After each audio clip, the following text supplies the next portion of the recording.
I really wanted to buy this puppy, but my girlfriend said that if I did, there'd be a 50-50 chance that she might leave me.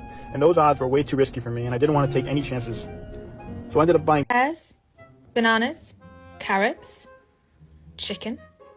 Tank, y'all ready to take a bath? Come on.